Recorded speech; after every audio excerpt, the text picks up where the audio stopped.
Buenas tardes.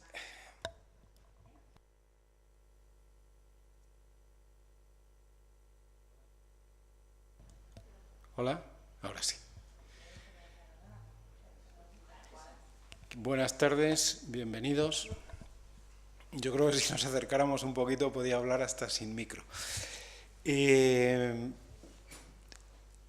No, Pedro, no te preocupes, no voy a prescindir del micro. Estamos aquí para ver la segunda película del ciclo. En este caso se trata de Sin novedad en el frente, como veis. En un libro que se llama Nadie es perfecto, que es algo parecido a unas memorias, Billy Wilder le cuenta a Helmut Karasek, un crítico cinematográfico alemán, que es quien redacta este libro, que en el año 1931, cuando se estrenó en Berlín Sin novedad en el frente, lo estrenaron en el Teatro de la UFA y los camisas pardas soltaron ratones blancos para provocar el escándalo en la proyección y continuaron montando gresca hasta que consiguieron que el ministro del Interior prusiano prohibiera la proyección de Sin novedad en el frente. En aquella época, el jefe de sección en Berlín de los camisas pardas era un tal Goebbels. Ellos entendían que el asalto a la cultura, o debían de entender que el asalto a la cultura pasaba por boicotear películas como Sin novedad en el frente. Sin novedad en el frente es una película rodada, dirigida por Lewis Milestone en el año 1930 para la Universal, que consiguió 2 Oscar, Mejor Dirección y Mejor Película. Está basada en la novela de Remarque, que había publicado el año anterior. Remarque publicó la novela en 1929, enseguida alcanzó un enorme éxito, hasta tal punto que la Universal compró los derechos y la puso en manos de Milestone al año siguiente. Milestone no era una persona mayor, tenía unos 30 años, no sé exactamente, pero tenía como unos 30 años, pero era un hombre con experiencia, ya había ganado un Oscar por 4 hermanos en el cine, con una película de cine mudo. También partía de la Primera Guerra Mundial, eran unos soldados americanos que estaban presos en un campo alemán y se escapaban y terminaban en Arabia. Bueno, lo que quiero decir es que no era un novato a pesar de ser joven. La película es una historia de decepción. Es la historia de la decepción paulatina que sufren unos escolares, son unos críos, tienen 16 años y se alistan al principio de la guerra con un grado de entusiasmo mayor o menor dentro del grupo, pero todos ellos presionados por el ambiente fundamentalmente auspiciado desde la escuela. Como os decía, el estudio que la produjo es la Universal, significa que es una película, es un producto típico de Hollywood, y quiero remarcar esto, pero siendo un producto muy típico de Hollywood, es curioso, pero tanto el autor de la novela de la que parte es alemán, y el punto de vista de la novela es absolutamente alemán, y Milestone, a su vez, es un judío de origen ruso que ha llegado muy joven a Estados Unidos, pero que es europeo. Milestone conocía muy bien el tema de la guerra porque había trabajado como ayudante de dirección en la producción de películas para el entretenimiento de los soldados de la Fuerza Expedicionaria Americana. Quienes sí son americanos son tanto el guionista, que adaptó la novela a guión cinematográfico, Maxwell Anderson, como el director de fotografía, que es Arthur Edison. Anderson es un hombre que a su vez es autor de obras de teatro, es el autor de Cayo Largo, que a su vez adaptarían John Huston y Richard Brooks y que producirían en el 48, y el director de fotografía, Edison, es un hombre que ya tiene una buena experiencia cuando afronta el trabajo con Milestone, ya ha realizado Frankenstein, es un hombre bastante influido por el expresionismo, esas iluminaciones de contrastes duros, y posteriormente trabajaría como director de fotografía en obras tan míticas como El halcón maltés o Casablanca, en un caso con Huston y en otro caso con Michael Curtiz. Es decir, la Universal puso mucha carne en el asador de Sin novedad en el frente. Y le salió bien. Como os decía hace un momento, la película obtuvo 2 Oscars, Mejor Dirección, Mejor Película, y estuvo nominada a su vez a Mejor Fotografía y Mejor Guión Adaptado. Le salió también que Sin novedad en el frente es probablemente la primer película de un carácter antibelicista claro que tuvo éxito en Estados Unidos y amplia repercusión internacional. Y además ha tenido el suficiente vigor como para llegar hasta nuestros días siendo una película suficientemente conocida y que no ha perdido ni un ápice de interés, y lo vais a ver a continuación. El título de la novela es Sin novedad en el frente oeste, o En el frente oeste sin noticias.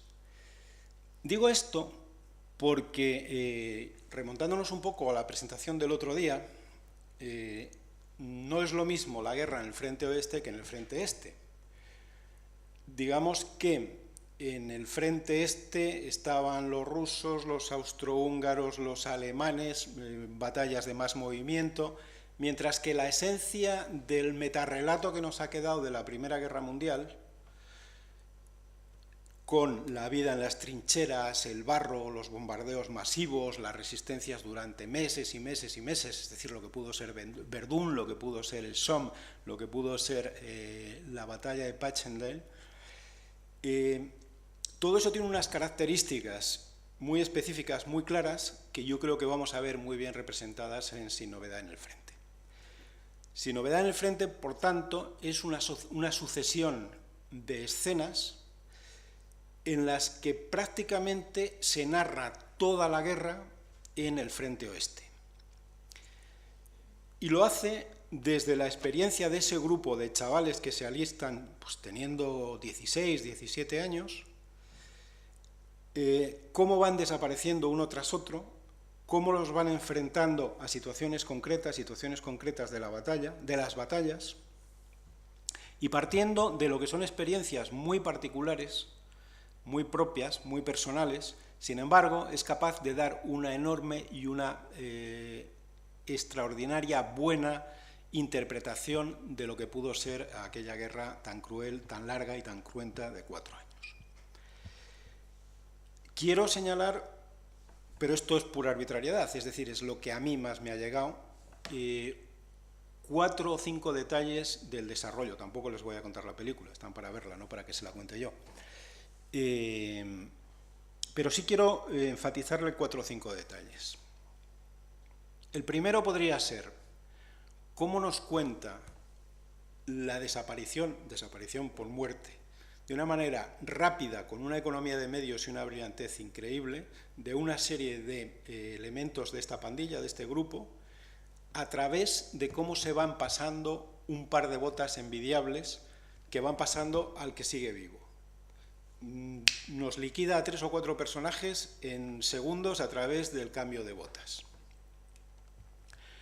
Quiero destacar también una escena terrible en la cual el protagonista, nuestro protagonista, coincide en un embudo de obús con un soldado francés que cae allí por casualidad, lo mata, lo acuchilla, y cómo están conviviendo ahí durante tiempo y las reflexiones que se hace con su enemigo al lado.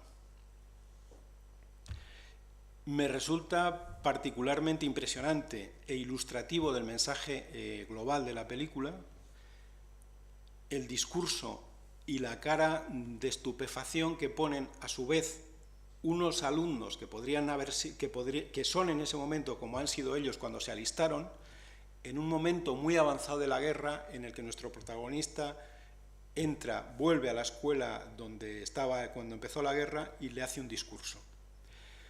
Y por último, quiero destacar la última secuencia de la película, en la cual la mano de un soldado intenta pillar una mariposa que está revoloteando delante de él. Es la mano de nuestro protagonista. Nuestro protagonista en la vida civil coleccionaba mariposas y ese detalle sirve para rubricar el fin de la película. Voy a ver mis notas. Bien, la versión que vamos a ver ahora mismo es el resultado de una renovación que la Universal le encargó a Milestone en los años antes de morir Milestone. En unos sitios dice que estuvo 20 años acomodándola a los nuevos tiempos, no sé si será verdad o será mentira. Lo que sí es cierto es que en el estuche, en los títulos de créditos, aparece que es una versión actualizada en 1958. Esa es la versión que vamos a ver. Y poco más me queda que decir, pero no quiero pasar por alto un detalle. Como os decía hace un momento, esta es una película, es un producto eminentemente hollywoodiense, pero sin embargo está tan bien hecha, está hecha con un sentido tan crítico y tiene un mensaje tan potente que yo creo que desmiente perfectamente a esa gente que dice que Hollywood lo único que es una fábrica de entretenimiento, de ideología y de dólares. Yo creo que películas como esta sirven para desechar determinados tópicos. Y ahora sí que termino. De la misma manera que la película sufrió el sabotaje de las camisas pardas en el año 31 cuando la estrenaron, a los muy pocos años, en el año 33, 34, la propia novela fue una de los, entre otros títulos, que ardió en las piras que levantaron los nazis por las calles y a las puertas de las bibliotecas. Como consecuencia de ello, Remarque primero se fue a vivir a Suiza y finalmente terminó viviendo en Estados Unidos y finalmente terminó volviendo a vivir a Suiza.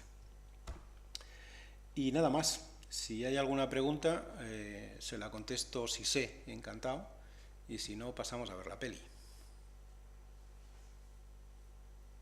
Pues pasamos a ver la peli.